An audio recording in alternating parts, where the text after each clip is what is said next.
시간에 우리 중소기업에 대한 특별세 감면에서 507페이지 내용 정리하겠습니다. 자, 중소기업에 대한 특별세 감면도 중소기업에 대해서만 적용이 되고요. 업종에 대한 제약이 있습니다. 507페이지에 업종이 나와 있는데요. 그 업종에 해당이 돼야 되고요. 업종은 항상 이야기 드리지만 표준산업 분류에 의한다라는 겁니다. 그 다음에 겸업 중소기업인 경우에는 감면 대상 업종에 한해서 감면을 한다. 즉 뭐냐면 우리가 소득 구분 계산서에 의해서 판단을 하셔야 된다라는 거고요. 자, 의제 제조업에 해당이 되느냐라는 건데, 의제 제조업 이야기할 때 사업장이 국내에 있을 때 제조업으로 인정받을 수 있다라는 거 앞에서 다 말씀드렸습니다. 자, 자동차 정비 공장을 운영하는 사업장 같은 경우에 우리 감면 적용받을 수 있느냐 하는 건데, 자동차 정비 공장 관련되는 부분, 카센터 관련되는 부분이라고 보셔도 되는데, 요 네 가지로 구분을 할 수 있습니다. 정비 면허가 네 가지로 나오는 걸로 알고 있는데요. 자, 네 가지 중에 내용을 파악하게 되면 자동차 종합 정비업하고 소형 자동차 종합 정비업, 요 두 가지는 가능하지만 뒤에 전문 정비업과 관련되는 부분은 중소기업 특별세 감면 적용받을 수 없습니다. 주의해서 보시고요. 자, 그 다음에 본점이 수도권 내에 소재하는 경우 감면율이 어떻게 되느냐 하는 건데, 감면율은 소기업일 때만 적용이 됩니다. 물론 이제 지식기반 산업일 때는 중소기업에 대해서도 10% 인정해주고 있습니다. 자, 도매업 등이라고 이야기할 때는 도매업, 소매업, 의료업만 이야기를 하고 있고요. 지식기반 산업 등은 이제 소프트웨어 개발이나 연구개발, 전기통신 뭐 이런 쪽에 해당이 될 때는 지식기반 산업으로 봐서 적용을 받을 수 있습니다. 요 경우에는 중소기업에 대해서도 10% 해주겠다라는 부분으로 이해를 하시면 되겠습니다. 자, 본점이 수도권 외의 지역에 소재하는 경우에 어떻게 되느냐 하는 부분인데요. 이 경우에는 사업장별로 따집니다. 앞에는 본점이 수도권 내에 있으면 전부 수도권으로 봅니다. 전부 수도권으로 보지만 본점이 수도권 외의 지역에 있는 경우에는 이제 사업장별로 판단해서 적용을 하시면 되겠습니다. 감면율은 보시면 되겠고, 물론 이제 통관 대리 및 관련 서비스 감면율은 어떻게 되느냐라는 건데, 일반 감면율에 50% 적용이 되도록 되어 있습니다. 자, 수도권은 서울, 인천, 경기도 전체를 의미합니다. 수도권 과밀억제 권역하고 범위가 다르다라는 거, 이것도 좀 기억하실 필요가 있겠습니다. 자, 소기업에 대한 부분은 중소기업 중에 매출액이 업종별로 중소기업 기본법 시행령 별표 3을 준용해서 산정한 규모 이내의 금액이다라고 되어 있고요. 관계기업 매출액은 제외되도록 되어 있습니다. 이거는 이제 개인하고는 상관이 없습니다만은 법인 쪽에서는 제외하도록 되어 있습니다. 자, 감면세액은 산출세액 곱하기 과세표준 분의 감면소득에서 감면 비율 적용해서 하시면 됩니다. 자, 감면 비율은 각각의 감면 소득별로 적용을 한다라는 겁니다. 그러니까 감면 비율이 달라지게 되면 그러니까 이 세액 감면은 별도로 다 따로따로 계산해야 된다. 그렇게 이해를 하시면 되겠습니다. 감면 한도는 상시 근로자 수 감소한 경우에는 1억 원에서 감소한 상시 근로자 수 곱하기 500만 원에서 한도를 축소합니다. 그 밖의 경우에는 1억 원을 한도로 해서 적용하시면 되겠고요. 최저한세 적용되고요. 농특세 비과세 되도록 되어 있습니다. 자, 고용정대세제나 중소기업 사회보험료세액 공제하고 중복 적용이 된다라는 겁니다. 허용이 된다라는 거. 요거 처음에는 안 되도록 되어 있었지만 지금은 가능합니다. 자, 창업 중소기업 감면, 감면병 피해에 따른 특별재난지역의 중소기업 감면 중복 배제되도록 되어 있고요. 자, 개인사업자 같은 경우에 복식부기 의무자 외의 사업자가 추계 신고할 때는 적용이 된다라는 겁니다. 자, 그러면 복식부기 의무자가 추계로 신고하면 감면 적용 안 됩니다. 무신고에 해당이 되기 때문에 감면 적용이 안 된다라고 보시면 되겠습니다. 자, 겸업업종 중에 감면 소득의 일부가 결손이 생겼을 때, 요거 소득 구분 계산서 제가 말씀드릴 때 말씀드렸던 부분입니다. 감면 소득 도매업 쪽에서 결손이 생겼다라고 하게 되면 다른 소득으로 안분해서 도매업에 대한 결손금을 안분한 다음에 적용하시면 되겠습니다. 자, 소형주택 임대소득에 대한 세액 감면 부분 같이 정리하도록 하겠습니다.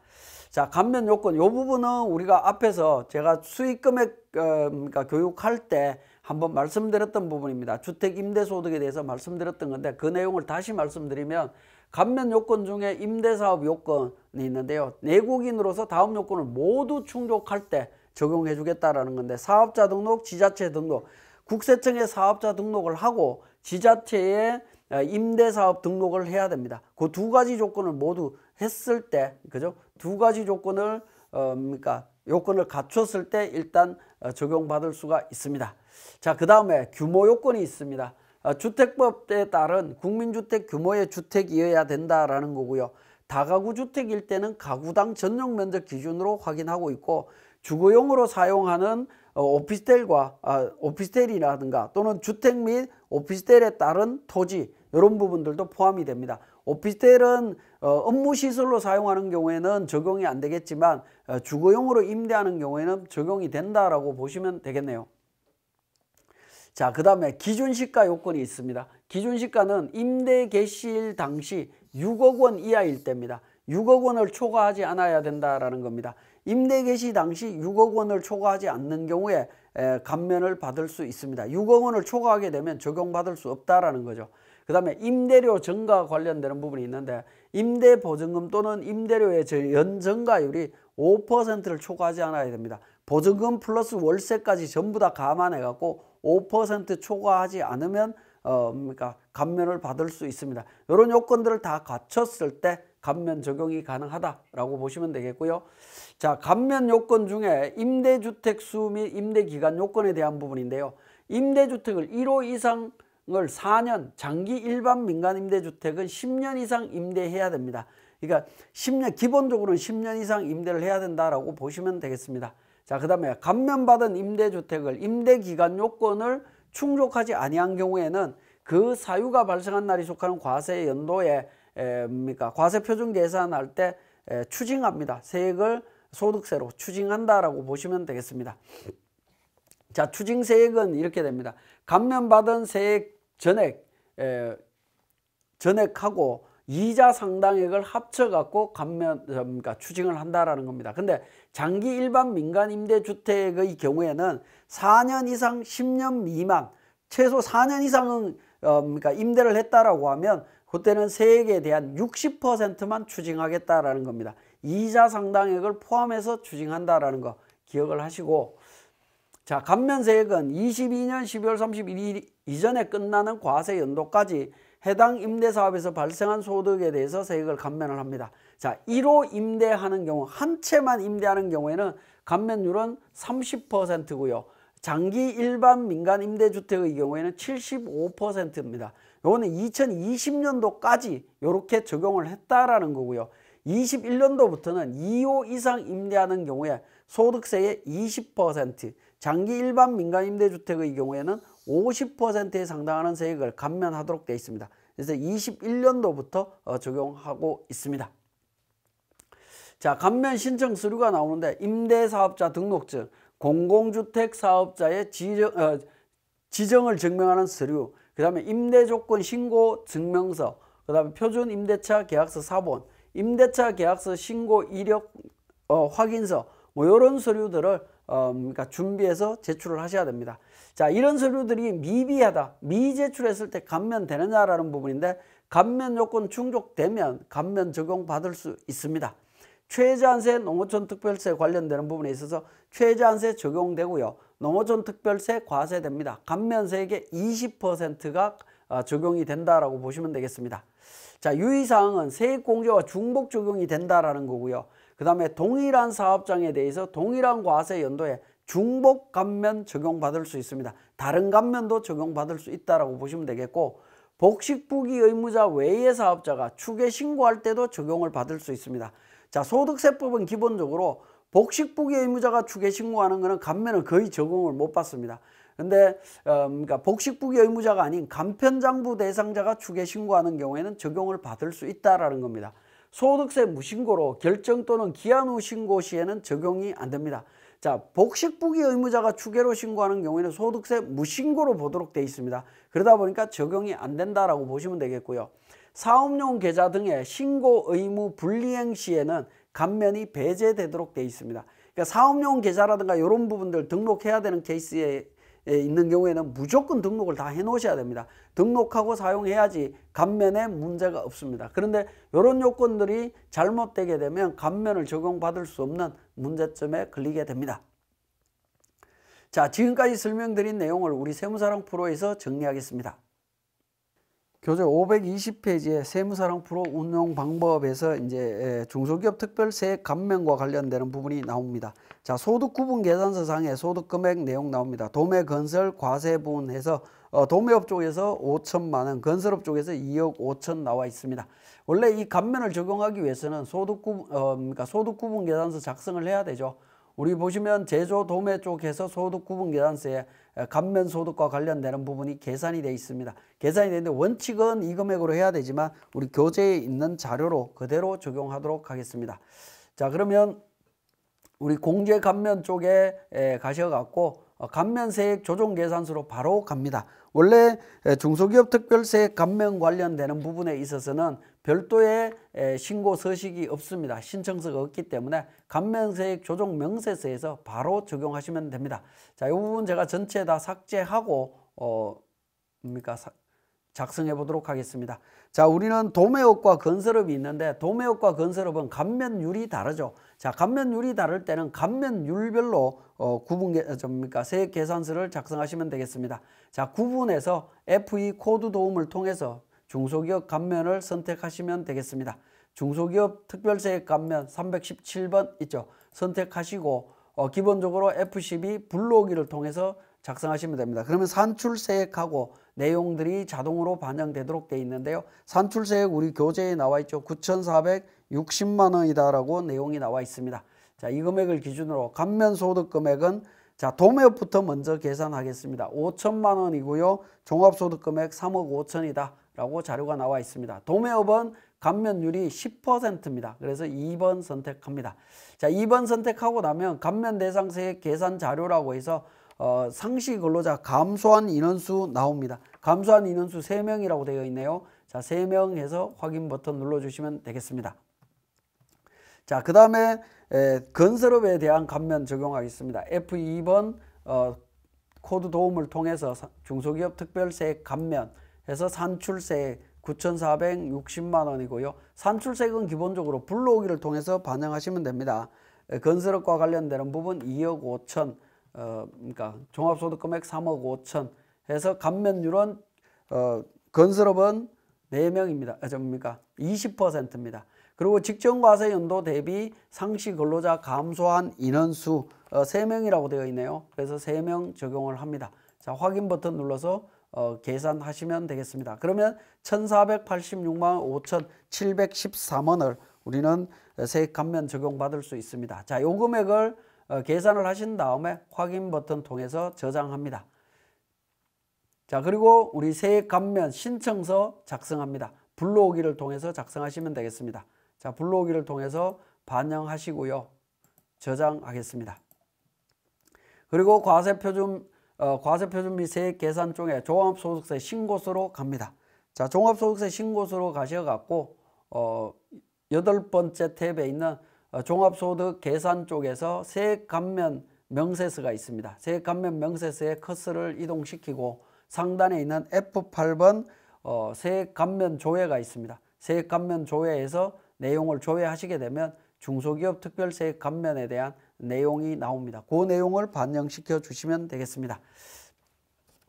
자, 그렇게 해서 우리 세액 감면 적용하시고 지금은 이제 이 전체 다 세액에 대해서 전체 다 적용했습니다만은 우리 뒤쪽에서 살펴보게 되는 최저한세 규정이 적용이 된다라고 하면 그때 또 별도의 최저한세 적용 여부에 대한 부분들을 적용하시면 되겠습니다.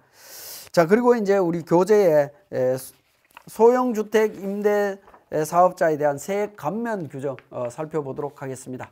자, 이 부분은 별도의 사례는 제가 만들어져 있지는 않는데요. 회사 코드를 변경해서 제가 살펴보도록 하겠습니다. 우리가 수익금액 계산할 때 임대소득에 대한 부분들 계산했던 부분들이 있습니다. 1103번에 백두주택 임대분리라고 해서 우리가 살펴봤던 부분이 있습니다. 거기에서 한번 살펴보겠습니다. 우리 종합소득세 신고서 쪽의 내용을 살펴보시게 되면 우리 분리과세 주택과 관련되는 부분이었죠. 그래서 SF6 분리과세 주택임대라고 하는 메뉴가 있었습니다. 여기에 보시면 반영해서 적용되어 있는 것을 확인하실 수가 있고요. 그 다음에 또 우리 종합소득세 신고서에 분리과세 소득자용이라고 되어 있는 부분이 있습니다. 자, 이 부분도 클릭하셔갖고 내용을 한번 보시게 되면 전자신고하지 않고 수동으로 신고를 한다라고 했을 때에는 작성이 돼 있을 거고 세액 감면 관련되는 부분이 있습니다. 세액 관련 감면 부분을 클릭하셔갖고 내용을 찾아보시게 되면 그러니까 분리과세 관련되는 부분에 있어서 우리 임대주택에 대한 주택이 있고요. 그 다음에 주거면적 등록하도록 되어 있죠. 자, 이 부분도 작성하실 때 상단에 있는 임대주택 불러오기 클릭을 하시게 되면 우리 임대주택 관련되는 부분 등록되어 있는 부분이 있습니다. 정보가 있는데 이 내용이 우리 면세사업자 수익금액 현황 신고할 때 주택 관련되는 정보 신고했던 내용에서 불려져 오는 내용이라고 보시면 됩니다. 그 중에 우리 대치동 관련되는 부분이 임대주택으로 등록되어 있습니다. 그래서 선택하시고 반영하시고요. 그 다음에 이제 임대 개시 당시 기준시가가 6억 이하냐 여부를 선택하시면 됩니다. 6억 이하일 때는 여로 선택하시고요. 사업자 등록했다, 여. 그 다음에 장기 등록했습니다. 그리고 임대 요건 충족했다면 전부 여로 처리를 하시면 되겠습니다. 그리고 감면 대상 임대사업에 대한 감면 대상 소득금액 126만 원이 되겠습니다. 그리고 16번에 있는 감면 대상 산출세 계산하게 되면 불러오기를 통해서 계산하면 산출세액과 관련되는 부분 반영이 됩니다. 그렇게 해서 감면세액 계산해서 신청하실 수 있습니다. 우리 종합소득세 신고서 분리과세 소득자용에는 자동으로 우리 감면 신청서가 작성되도록 되어 있습니다. 이 부분 저장하시면 되겠고요. 자, 우리 직접 신고서를 전자신고하기 위해서는 감면 신청서를 별도로 만들어야 된다라는 겁니다. 세액 감면을 별도로 만들어야 되기 때문에 이 경우에는 우리가 두 번째 탭에 있는 공제 감면 성실 지방세 쪽에 있는 탭에서 세액 공제 감면 로마 숫자 3번에 보시면 하단에 소형주택 임대사업자에 대한 세액 감면 신청서가 있습니다. 자, 요 신청서를 이제 별도로 작성하시면 됩니다. 요 신청서는 조금 전에 설명드렸던 내용하고 동일한 내용으로 작성이 됩니다. 자, 기본적으로 CF12라고 해서 임대주택 불러오기 있죠. 누르게 되면 주택임대사업자 수익금액 검토표에 입력된 내용 불러오겠느냐라는 겁니다. 얘를 눌러서 보시게 되면 그게 이제 임대주택이 어떤 거냐라는 부분입니다. 대치동 임대주택이다라는 부분이죠. 그걸 선택해서 반영을 하시면 되겠습니다. 지금 이중으로 들어갔는데요. 대치동 반영하고 전용 면적, 기준시가 관련되는 정보 쭉 입력을 하시면 되겠습니다. 그래서 감면 대상 임대소득 선택을 하신 다음에 입력을 하신 다음에 16번에 감면 대상 산출세액이라고 있습니다. 자, 이 부분 클릭해서 불러오기를 통해서 작성하시게 되면 우리 종합소득세 신고서에 있는 산출세액과 관련되는 정보들이 자동으로 반영이 될 거고 감면율 선택하셔갖고 우리 감면세액 계산하시면 되겠습니다. 자, 이렇게 작성을 하신 다음에 저장하시고요. 우리 과표 및 세액 쪽에서 종합소득세 신고서에 세액 감면 쪽 있죠. 세액 감면 신청서가 있습니다. 여기에서 우리 F8 세액 감면 조회를 눌러서 조회되는 내용을 반영을 해주시면 되겠습니다. 자, 지금까지 우리 중소기업 특별세액 감면과 소형주택 임대사업자에 대한 세액 감면 정리했습니다.